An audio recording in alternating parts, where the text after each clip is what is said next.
Hey, everybody. It is another episode of the Flagship Podcast. I'm Chip Brown of Horns247.com. Joined as always by my esteemed colleague and proud Tampa Catholic graduate, the one and only Eric Henry of Horns247.com. And if you're not a member at Horns247.com, what is going on? Because we are churning out unbelievable content. Eric and myself, as well as our recruiting gurus, Hank South, Jordan Scruggs. Eric, in fact, we'll start there because boom, another transfer portal commitment on the defensive line, the interior defensive line. Hero Kanu from Ohio State, Eric. He's an up-and-comer who has decided, you know what? I'm gonna leave the reigning national champions and go down and join a team that maybe I think can get there with the Texas Longhorns. Eric, your thoughts on Hero Kanu joining Cole Brevard of Purdue and Travis Shaw of North Carolina as defensive tackle transfers for Texas? First off, as always, Chip, good morning. Good morning to everyone watching us live on YouTube, on the Horns 24/7 Twitter page. Apologies again for those of you who typically would check us out on Facebook. Still working on getting that Facebook link reconnected, but we will have that ideally straightened out by next week. Chip, you asked me my thoughts on Hero Kanu. And you know what my thoughts are? I don't think that I'll be asking Steve Sarkisian about his need to add more defensive tackles after the spring game, because that was the question when Steve Sarkisian said not enough depth, feel like we need a little bit more in the spring game. You asked him the question, and I follow up and asked him, what makes you say that? He said not enough big humans. Hero Kanu listed at 6'5", 305 pounds. Cole Brevard, 6'3", 333. Travis Shaw, 6'5", 310. My memory serves me correct. 320, I think. 3. Okay. You know what that says to me, Chip? Got plenty of big humans on the defensive line. That is not going to be an issue for Texas fans looking to get familiar with Hero Kanu. Chip, I'm curious kind of how you see it. I think in my mind, Travis Shaw kind of fits the Jermaine Lole of this year's team in terms of size, but also in snaps played, right? He's the most veteran of the group. He more or less was a 3-year starter in North Carolina. Cole Brevard kind of fits, and I'm just talking about in snaps played. I'm not talking about impact. We'll get there in a second. Cole Brevard kind of fits the Tia Savea, right? Someone who really got his first real extended snaps the year before making the move to Texas. And then now Hero Kanu is a guy who is a little, maybe raw is not the right phrase, because, he's been with the program at Ohio State for 3 years, but hasn't played a ton. Played 123 snaps this year per Pro Football Focus. Didn't play a ton this first 2 years, but I would implore anyone to go look, and you can find it on YouTube. He played 26 snaps against Marshall.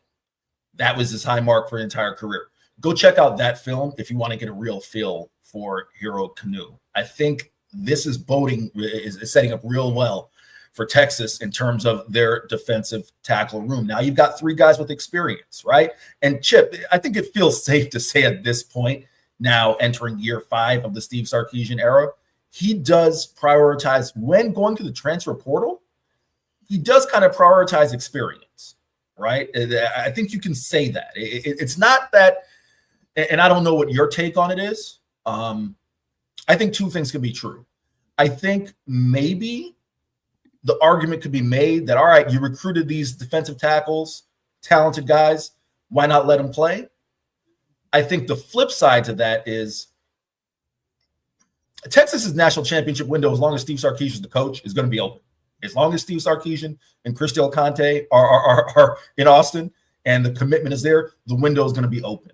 But I think the specific window in terms of 25 wins over the past 2 years, you got to be smart about where you want to be a little bit inexperienced, right? And I think Steve Sarkisian has shown the window is open for us I don't necessarily want to depend too much up the middle of my defense with guys who are inexperienced. I want guys, big humans, bring them in here, let them compete. And if a freshman beats them out, then a freshman beats them out, right?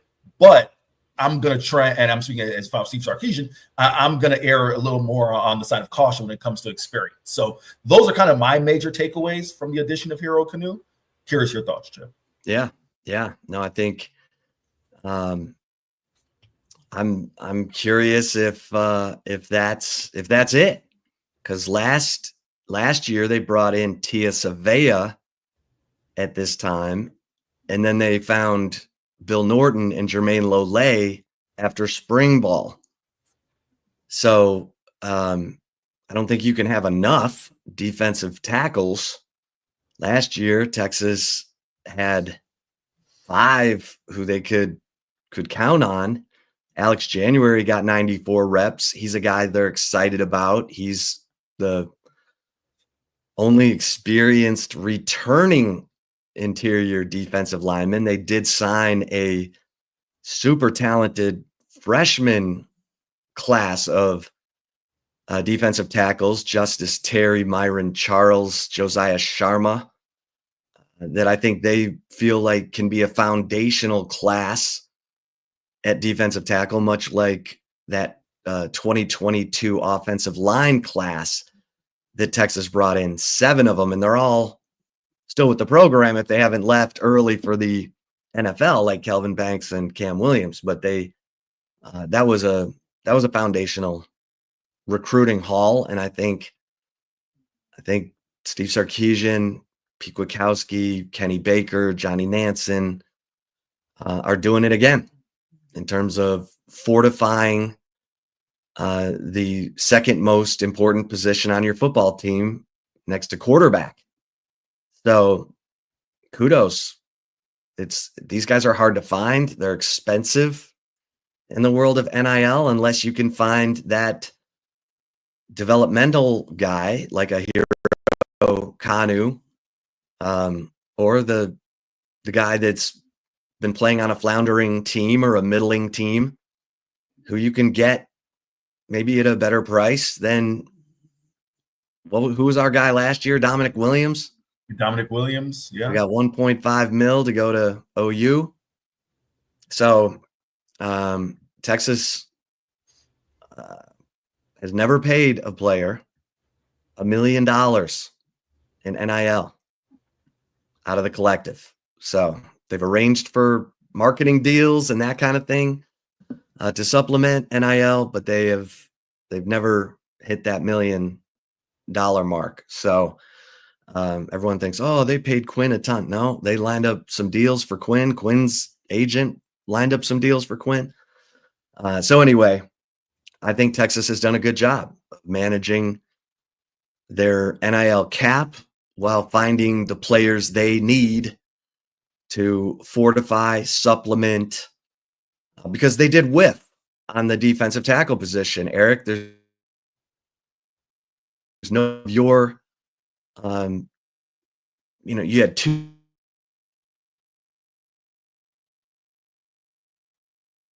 third-year and Aaron Bryant, Jere Bledsoe, and Sadir Mitchell. Those were your guys over the last 2 and 3 years in the recruiting game, and you lost all of them. Zach Swanson. So they had to hit. They have to hit. You have to hope that Cole Brevard, Travis Shaw, and Hero Kanu are going to be able to hold up and perform as well as the guys we saw come in this year. Jermaine Lole, Bill Norton. So, yeah, this is big. This is a big development. This is a day that you circle on your calendar and say, okay, Texas getting after that defensive tackle position. And it's even more encouraging that Hero Kanu will be going through the spring so that the coaches can evaluate what they have. Do we have freshmen who can come in and play right away? Do we have a Kelvin Banks, Colin Simmons type of player in Justice Terry, Myron Charles, Josiah Sharma? And then they can size it up and decide if they have to go back into the portal for more help, Eric. But this is significant. While we're on that topic, Eric, Yeah. Texas, of course, losing Matthew Golden. They're losing Isaiah Bond to the NFL. You've got Ryan Wingo, you've got DeAndre Moore, and you've got three of the most talented incoming freshmen in the country in Khalil Lockett, Jamie French, and Michael Terry. Do you think Texas needs to go into the portal for a veteran receiver like they have each of the last 2 years in bringing in A.D. Mitchell, who came in, got his 55 catches and 10 touchdowns and was out the door? Matthew Golden, Isaiah Bond, Silas Bolden last year. Chip, this is such an intriguing question to me because the question you asked me was, do I think Texas needs to go into the portal?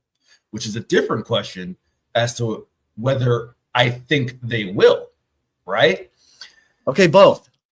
No, I'm going to answer both. I think they will because Steve Sarkisian, again, just kind of piggybacking off the defensive tackle conversation.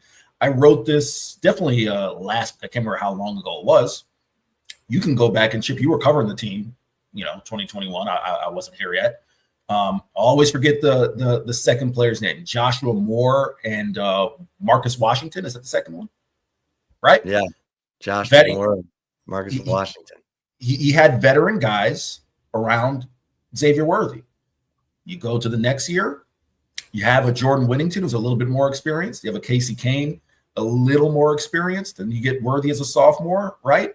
We saw what happened in 2023 when you had Ryan Niblett, DeAndre Moore, and Jonte Cook. Steve Sarkisian said, all right, I need some vets. I'm going to go get an A.D. Mitchell, right? You saw the same thing this year, right? With the additions of Isaiah Bond and Silas Bolden. Threefold, yeah. So I think you can look at that and look at Steve Sarkisian's comments when he said, I just like to have guys I can trust at the receiver spot. He's probably going to add a veteran receiver, right? Because it is a lot to ask of Ryan Wingo, who has played a lot of football and at this point now. He's a legit sophomore who started games. DeAndre Moore, same thing. But then if you don't add anybody, then you're looking at a true freshman. At the third receiver, probably the fourth receiver.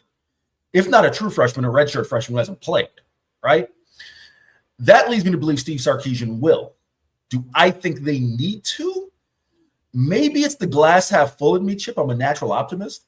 I would like to see what the connection is. Arch Manning, let's not forget, was the reserve quarterback year 2, was the third stringer year 1. So he's got a relationship with DeAndre Moore and Ryan Wingo, guys that he practiced with, right? Was throwing balls to those guys in practice. You think he's going to have a little bit of a relationship with maybe a Parker Livingstone, someone who you definitely got to be intrigued about, all 6'6". I'm sure he's going to be north of 200 pounds at this point, can run, a sizable target. Jordan Washington, right? Let's just throw all the pass catchers in there. I think he got a little bit of relationship with him. Someone who's probably running, maybe not second team, because obviously you had the veteran tight ends there in Juan Davis and Amari Nyblack, but you think they probably hooked up a little bit in terms of practice. I would like to see what that looks like. And if you're asking me, do I think, Chip, that Texas's offense needs a veteran? I don't think they need it. But, and I'll pass it back to you on this, I can understand if Steve Sarkisian, Kyle Flood and company said, man, we're going to have a first-time, full-time starter at quarterback. We lost a veteran tight end, so we're probably going to be starting a first-timer there at tight end. We'll get to the offensive line in a second. Probably going to have 1 or 2 first-time starters at least there on the offensive line. Maybe we want a veteran presence. And I also think, Chip, it depends on what's out there, right? If there's don't get me wrong. If there's a guy out there who I think it's clear that they can help this team, you go get him. You don't turn that down. But I don't think it's necessarily crucial. But I do think that Steve Sarkisian and company will, just because of the track history. Yeah, I'll be interested to see. I think they're going to look at tight end as well. But I think unless there's a blockbuster tight end who's coming off one of the championship teams, that's why we're seeing these portal guys late. Ohio State, they got an additional window after playing in the national championship game January 20th. They had until January 26th to decide to get into the portal. Now the portal is closed until April. So I think, as you mentioned, Texas will look at Spencer Shannon, Jordan Washington. Of course, they did have Amari Niblack. He chose to take the money and go to Texas A&M. Jeff Banks told me at Peach Bowl Media Day, Jeff Banks, tight ends coach, said those three, because at the time Amari Niblack was still with the team, would all get first team reps in the spring and have a chance to earn tight end 1. And so now Amari Niblack out of the picture. You're going to have 2 completely inexperienced yet talented tight ends vying to replace Gunnar Helm, who just had the best single season for a Texas tight end in school history. And go read my 10 hardest players to replace in 2025, and you'll have some fun with that. Eric, what are your thoughts on tight end? Tight end is interesting because we saw Jordan Washington last spring. Looks like a guy who is ready to burst out and be a playmaker, right? And again, it's a lot to ask of a true freshman to come in. So, I don't want to sit here and be like, oh man, you just step in and automatically you make plays, right? We saw even a guy like JT Sanders needed some time to kind of get his bearings, right? And maybe that's what last year was for Jordan Washington. It's interesting because I think you have a good foundation with Jordan Washington.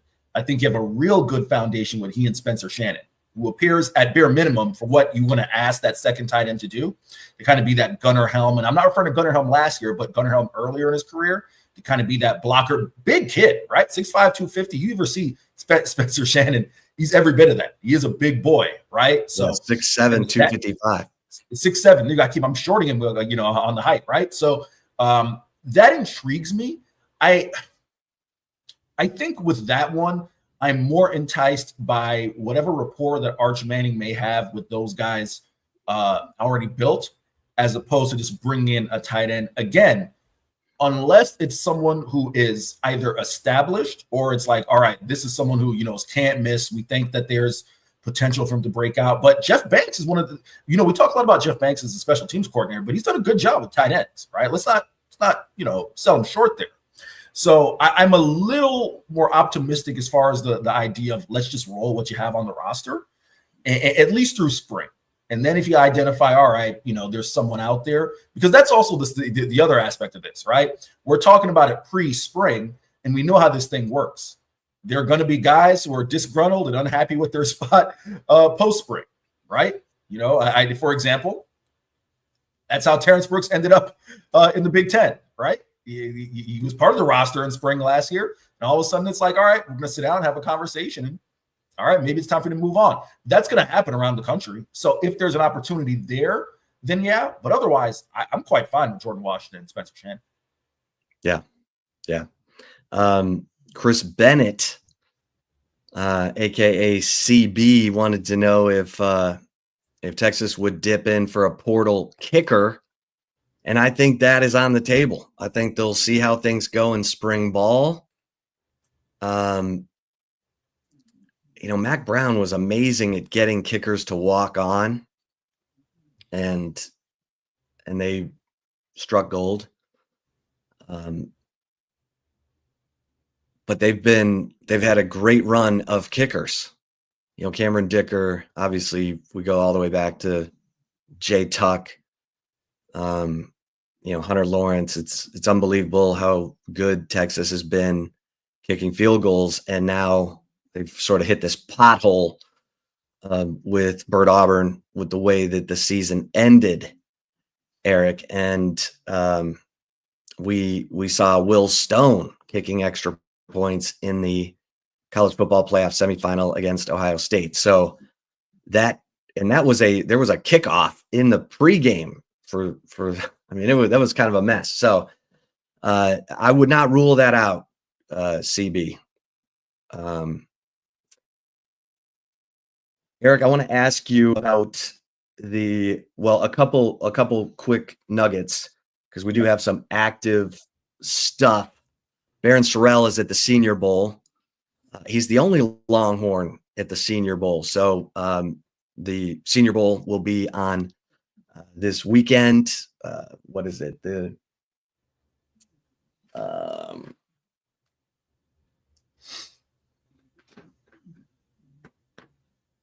The first Saturday, I think. It's in my stories, so go check that out. But Gunnar Helm and Andrew Makuba, Alfred Collins, Vernon Broughton said no. They did accept their invitations, but then they said, no, you know what? I'm going to rest up. Season just ended. Now, Jaden Blue accepted his invitation to the East-West Shrine Bowl, and they were expecting Jaden Blue they had a jersey made for him, everything. And then his mom texts the director of the East-West Shrine Bowl the day before player check-in and says, just texted, Jaden Blue will not be attending the East-West Shrine game. And Eric Galco, who's the director, reached back out. Hey, can we have a call? Because even if he's banged up, he can come and interview with the NFL personnel, which is something that Jonathan Brooks and JT Sanders did last year at the East-West Shrine. And he never heard from again. So that was puzzling to the folks at the East-West Shrine game. So Jaden Blue basically has his mom text and say he's not coming, doesn't explain why. Not a great first impression for, these NFL. This is an NFL interview, Eric. No matter how you slice it, it's an interview because those teams are coached by NFL coaches. Okay, I don't disagree with you, Chip. Because from the way that it sounds, it went down. Probably could have handled better. I am not, Chip. This take I'm going to give you is spurred primarily by my years covering Group of 5 football. You play at Texas, you play at Alabama, you play at a power school. There's enough tape on you. There are enough people you can talk to that I've never been like, oh man, let's use Jalen Ford last year, right? Remember Jalen Ford, memory serves me correct, ended up pulling out of the Reese's Senior Bowl middle of the week. Am I correct, Chip? It was him and Byron Murphy, right? I think that's right. Yeah. Those things happen, right? And when you play at this level, there's enough tape, there's enough resources to kind of get the background on guys. I'm a real firm believer, and I could just be stubborn on this, especially Shrine. Senior Bowl is a little different because it's primarily power schools, power school kids in a Senior Bowl. Shrine is much more of a event for your unheralded kids, your kids you're trying to get, on the radar. Group of 5 they got kids. Shedeur Sanders this year. They did get Shedeur, which was surprising. Surprised the hell. Well, I guess Shedeur wasn't a senior, right? Although they did open it up the Senior Bowl for a couple of exceptions. So there's that. But I don't read too much into it. It sounds as if it could have been handled better, but I don't read too much into that in terms of him not being there. To your point, yes, it is an interview, and there are NFL scouts, and that certainly would serve valuable. But those same scouts are going to talk to Steve Sarkisian. They're going to talk to Tashard Choice. They're going to talk to people, and they're going to get the information needed there. And Jaden Blue eventually will. I think Jaden Blue will be a combine guy. I guess I'm a little 50-50 on that. But he'll get his opportunity if he is a combine guy to talk with NFL teams and whatnot. So I don't make too much of it. That's just me. I think it'd be much different if we're talking about someone, Chip. Two things: Group of 5 player or someone who had a history of there's no two ways to say this, no way to say this, being a malcontent, right? Jaden Blue won me over with his maturity, with the way he addressed the media in terms of his fumbles this past year. He didn't have to come to Monday availability, right? He didn't have to come to post. And he came to Monday availability every time and addressed it head on like a pro, quite frankly. Right? Yeah. There have been other players who didn't handle things that way. So maybe I'm just biased in that respect, Chip. Yeah. No, I agree. I thought he was showed a lot of maturity. He's come a long way from the kid who, chose to sit out his senior year of high school football. And then, because it was COVID and there was, what's he doing? And then he was all about business this past year. And wow, the way he finished the season, the one-handed touchdown catch against A&M, the career day against Clemson, 146 yards rushing, a 38-yard touchdown run, the deciding 77-yard touchdown run in the fourth quarter, and then scoring Texas's only 2 touchdowns in the CFP semifinal against Ohio State. Man, Jaden Blue. Guy had 6 receiving touchdowns. 7 rushing touchdowns. So versatile, so fast. He's going to be, he might be on that 10 hardest players to replace list. Eric, the offensive line. You're losing Jake Majors, the all-time record holder for starts by a Texas Longhorn, 57 career starts. Obviously a 5th-year senior, a COVID senior. You're losing Hayden Connor. You're losing Kelvin Banks. You're losing Cam Williams. What is your level of concern? What do you want? 1 to 5 or 1 to 10?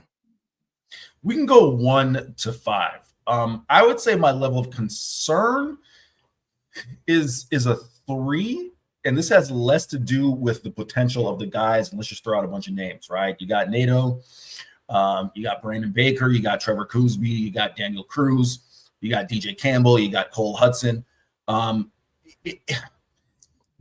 It's inexperience in the offensive line is the thing that, even more so than defensive line, maybe, Chip, to be real with you, maybe more so than quarterback. Inexperience on the offensive line always gives you a little bit of pause, right? That cohesion, the snaps played together, those things matter. But again, this is not a shortage of talent. I just am curious to see how this thing comes together. I think specifically, Chip, at center, I'm kind of curious what they do, because Cruz is a guy who we heard had potential in terms of just his makeup to be the heir apparent, right, to Jake Majors on the sooner side than later. Is that 2025? Who knows? But I think those things matter. So I would say a 3, and it's not a talent thing, right? Like that is the thing where it's like, all right, if you have guys who just can't play, then you're at a 5. It's just how quickly can you get this thing, put together, get them reps, and they're going to be ready to go on August 30th to play Ohio State. But again, Kyle Flood, one of the top offensive line coaches in the nation, that's what he gets paid to do. Yeah. Yeah, I think we saw Trevor Gooseby. This guy's got the tools. It's going to be really hard to replace a guy who's a walk-in day one superstar like Kelvin Banks. But Trevor Gooseby gives you some hope, because he came in, had to play for Banks against A&M. He held up. Then he had to play right tackle against Clemson. Against Arizona State. Arizona State. How am I doing? Arizona State at right tackle for Cam Williams. So, and Brandon Baker is a guy they are really high on. But I agree with you. Center is going to be the interesting one, because Cole Hudson and Connor Robertson are the veterans. Daniel Cruz is the future now.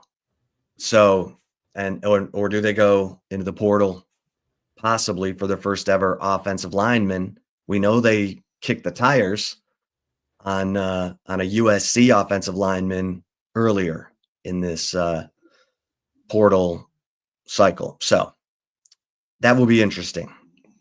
All right. Let's Anything else football-wise, Eric? I know people need to get over to Horns247.com and read Eric's 4 Downs column. Anything you want to tease, pitch? Here's what I'll say from the 4 Downs column, Chip. You know who was the last take for Texas men's basketball in the portal? You know offhand? I mean, they took a bunch of dudes. Tremont Mark, Jason Kent, Julian Larry. Oh, the last guy they signed? Yep. Arthur Kaluma. Arthur Kaluma was added in late June. 2 months, nearly 2 months after Jay Pope, Jordan Pope, after the Indiana State duo, after Tremont Mark. That was the guy, and again, you can check it out in the column, who was like, where does he fit? Because they'd already signed Jason Kent. You had Tremont Mark, of course, is a guard, but can be a little bit of a wing at times, right?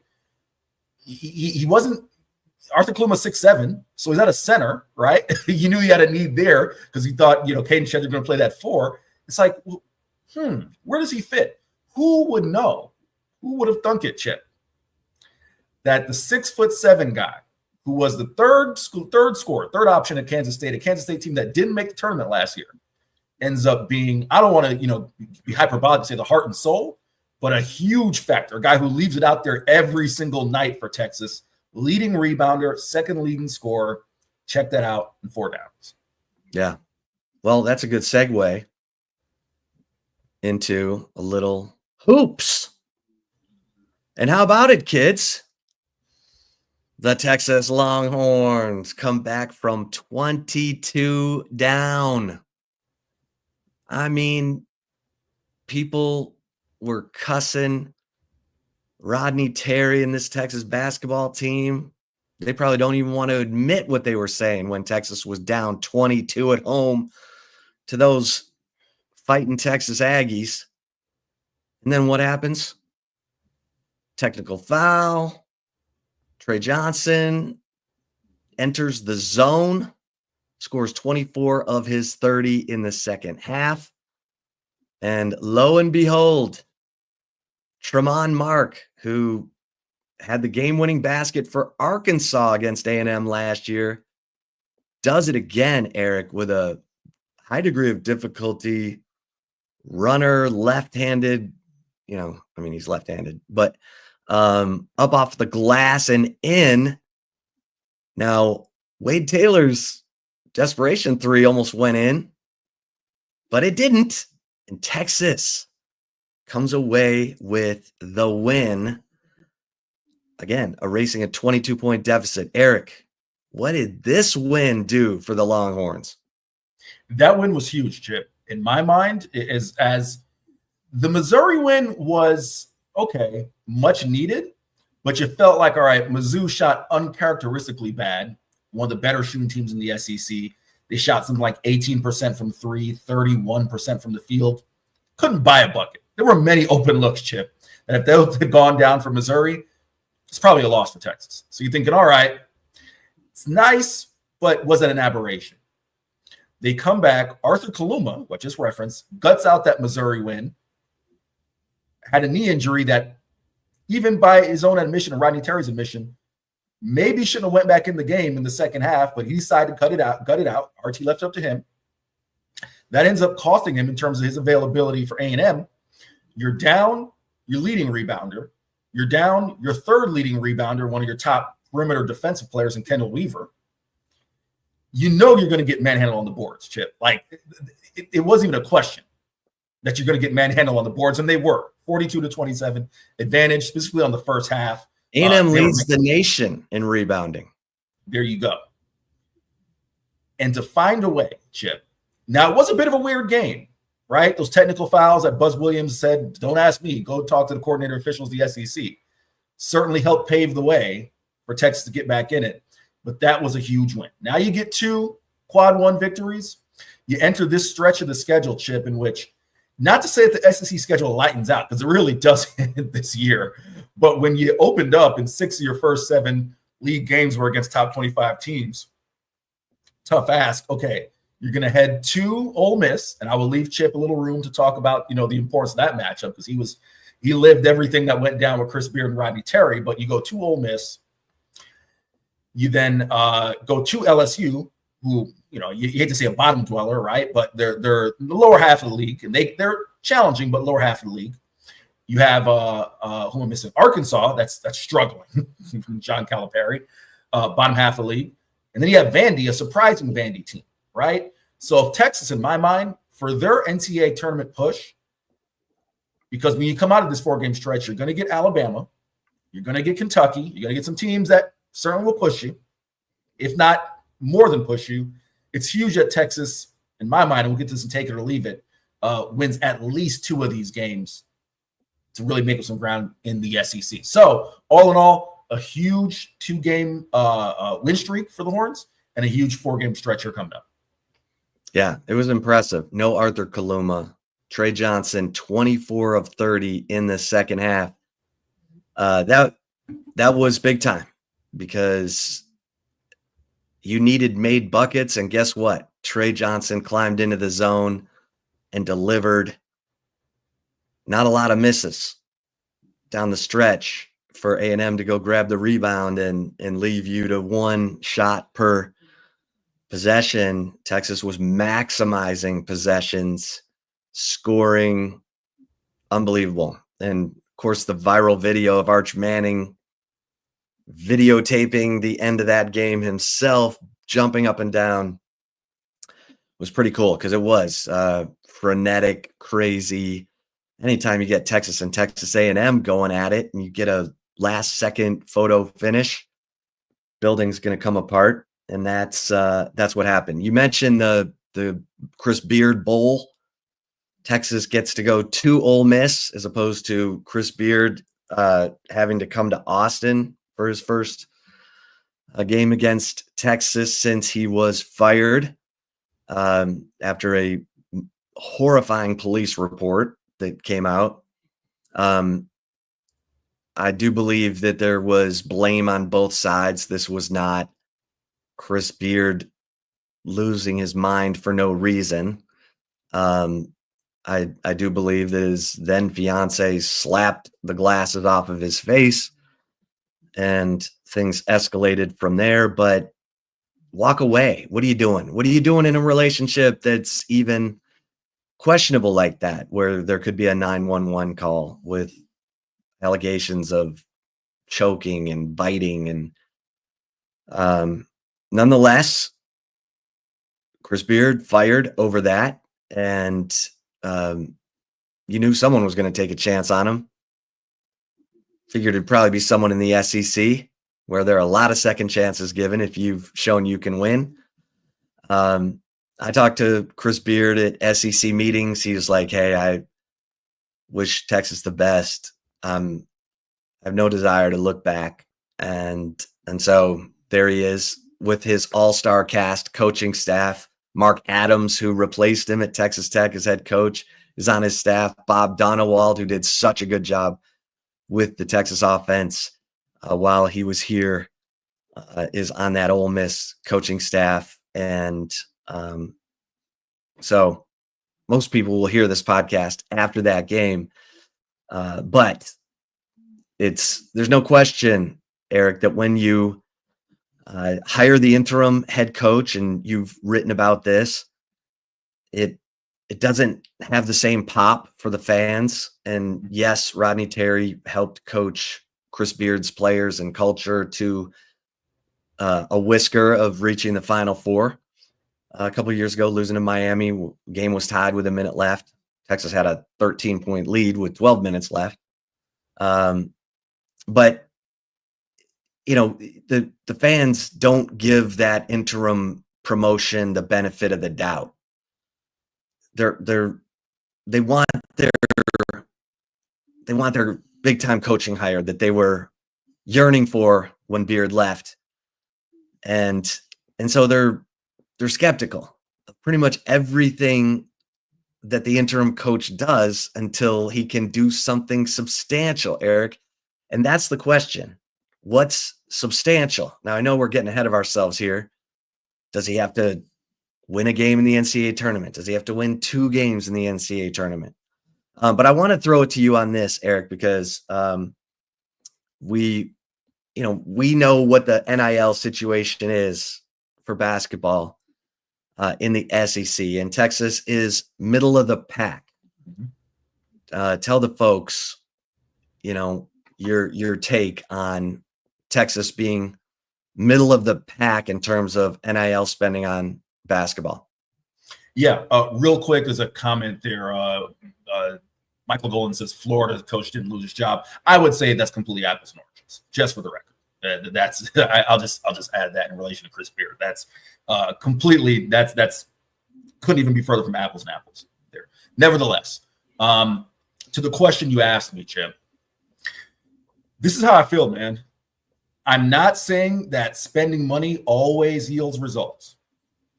The New York Yankees went a long time without winning a World Series title. I can't even remember when's the last time they actually won one.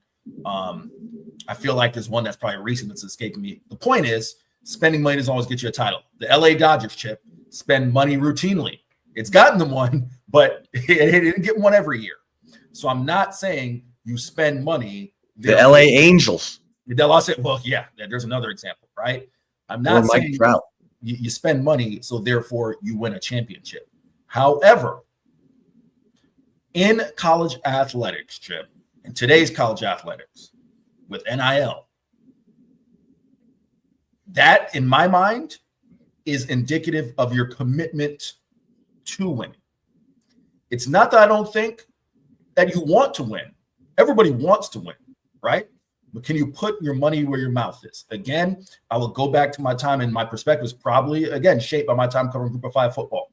The schools at that level that had the most success were the ones that realized, Chip, for as great as we think our academics are and everything else, you know what's the front porch to your university? Athletics. You know what gets applications going? Athletics. So we might want to put a little money behind this thing and understand the overall value of athletics for our university. And if we got to take a loss, we got to take a loss. But that's paid off. I'll use my university. I shouldn't say my university. My alma mater as an example, right? They invested heavily in athletics. Is a reason that the applications can't stop coming through the door, and they got 80,000 kids. I'm saying that to say, Chip, Central Florida, UCF, you have to be specific. You want to be, top 3-4 in the SEC in basketball, where you have Kentucky and Alabama and these other schools, right? Well, you better put your money where your mouth is. Being 7th means, okay, it's a nice to have. It's nice if they go on a Sweet 16 run. It's nice if they go on an Elite 8 run, but it's not a must. It's not football going to the CFP, right? So there's that. There's the first aspect. Here's the second aspect. And again, Chip is going to cover a lot of this in the Insider, so I won't take away any of his steam. But I've had multiple people, Chip, going back to the offseason. Some sources within the Texas basketball program, some sources outside the Texas basketball program, say that when it was time to acquire a guy like a JT Toppin, basically it was, hey, we can't match this number because we have set a high mark for our roster, and we can't have anyone exceed that number. And in my mind, Chip, if you're serious about truly competing, it's okay, we'll match that number, and whoever we've established as the high mark, we'll level them up. So there is no difference, right? That's my perspective. In order to compete, again, football, basketball, baseball, etc., it can be a question of, can we make these numbers work? Can we save money here or there? It's either going to do it or you're not.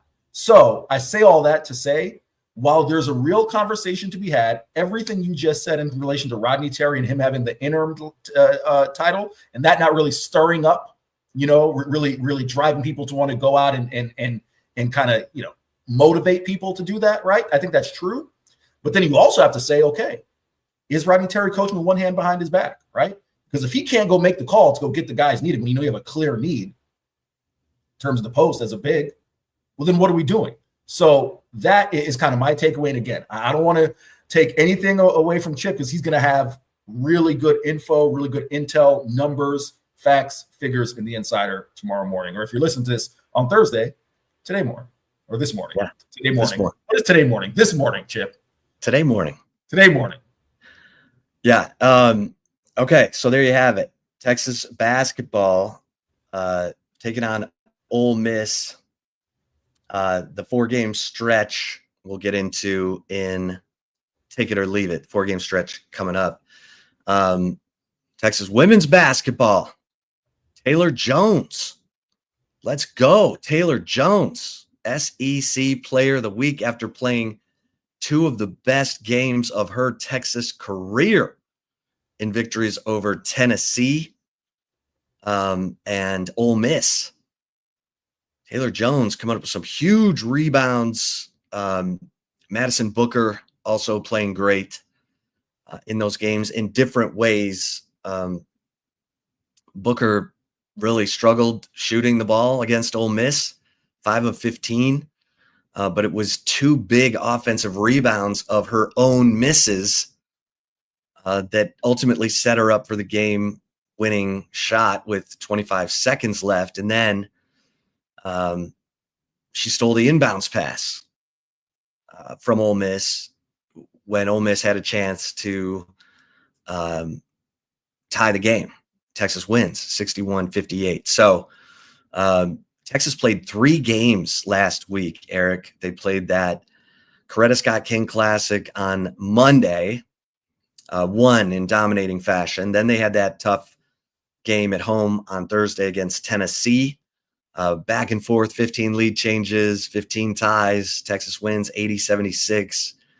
Taylor Jones, Madison Booker outstanding. And then Ole Miss, they looked like a tired team. And Ole Miss had not played all week. They had a week off. So Ole Miss was dialed in. They were fresh. And Texas survived that win. Now Texas gets a little time. They play Missouri on Thursday, and then they're at A&M on Sunday.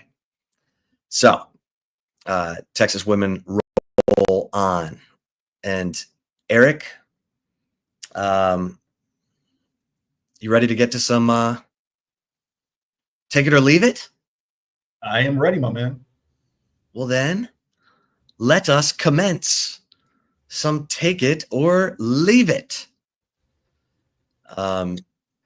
Take it or leave it number 1, Chip, because it is my turn to open up the questioning. Take it or leave it number 1. Does Texas take another defensive tackle in the portal after adding 3 so far? Take it or leave it, Chip.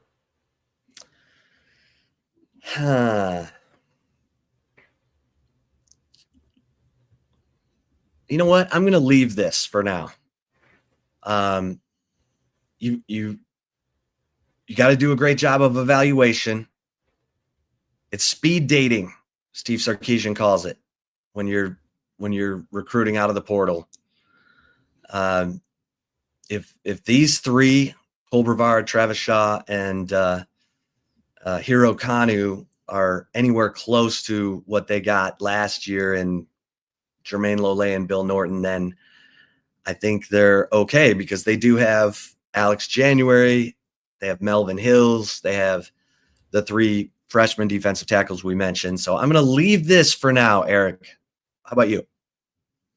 I am going to leave it as well. I think the room gets a little crowded if you go with another one. And also, Chip, I really am curious. Just as I said earlier, hey, all for competition. Let those freshmen go in there. If a freshman beats out one of those guys, then hey, someone moves on. Look, like a Kendrick Blackshear from last year as the example.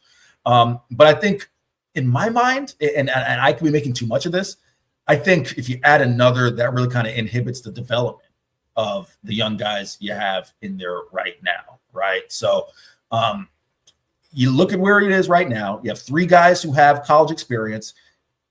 You have Alex January, the returner with college experience. Then I think that leaves you in a good spot to where you can kind of build that out and then also work with the new guys. So I am leaving it as well. Okay. Take it or leave it. Number 2, Eric. Texas men's basketball goes 2-2 split over their next 4 games at Ole Miss, at LSU, home against Vanderbilt, and then against Arkansas. You taking it or you leaving it? Ole Miss, LSU, Arkansas, and then Vanderbilt. Arkansas game is at home. Right. Ole Miss, LSU, Vanderbilt on the road. Yes. Take it or leave it. I am taking it, Chip. Apologies for throwing you off there with the order. But I am taking it, Chip. Not only do I think they go 2-2, I'm going to go on a limb and say they go 3-1.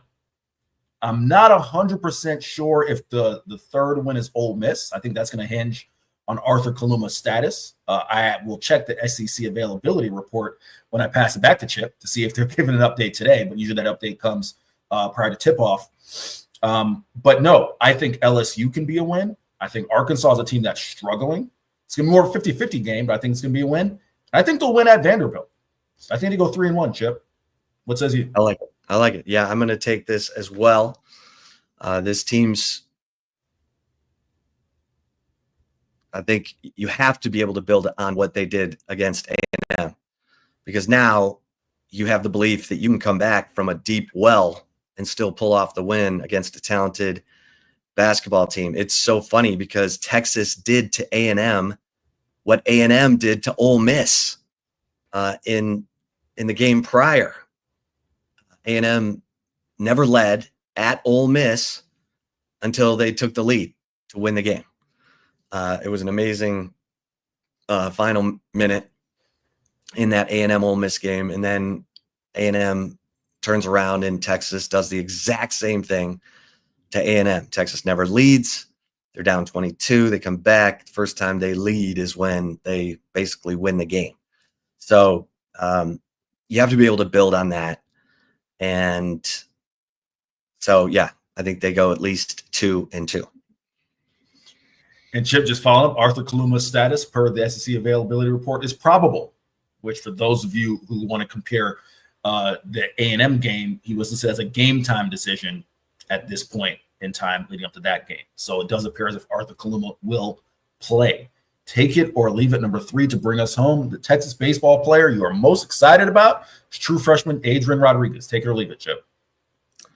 Ooh, this is intriguing because Adrian Rodriguez is the switch hitting 5-tool infielder from Flower Mound that everybody's talking about. I mean, we asked the players, Eric, who's a player who could surprise Adrian Rodriguez's name came up. But I think the player, I'm going to leave this and say the player I'm most excited about is left-handed pitcher Jared Spencer, the transfer from Indiana State, because he seemed to be the one guy that everybody mentioned as part of the weekend rotation. And, you know, having an excellent lefty at the top of your pitching rotation is always nice. So I'm going to leave this. Eric, what say you? Yeah, you know, I'm a little torn, but I'm going to take it, Chip, just the way that everybody was talking about it. You know, where it was Jalen Flores, Max Ballou, Jim Schlossnagle, you know, I think if there is a freshman who can really emerge on this roster, I do think it's Adrian Rodriguez. You know, I think there's certainly a spot for him, and whether it could be in the infield, could be, you know, DHing, who knows?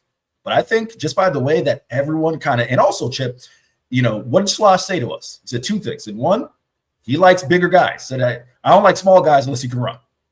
And he likes guys who can be in the weight room. Adrian Rodriguez coming in 6'3", 210.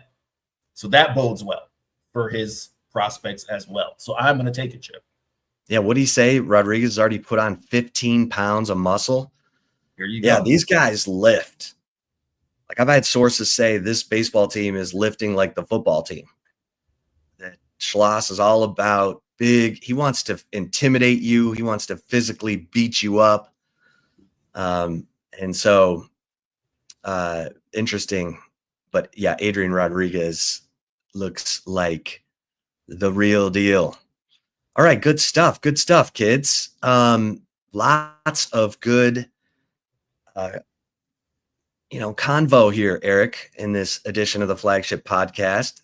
Please like and subscribe to the Horns 24/7 YouTube channel. That's how we grow. It's also how you get notifications to make sure that you never miss an episode when Eric and I get together and chop it up. And if you're not a member at horns247.com, man, get in because the recruiting is going. You got basketball. You got, hell, we covered all. We cover softball, baseball, even the #1 men's tennis team, for crying out loud. But football season never ends at horns247.com.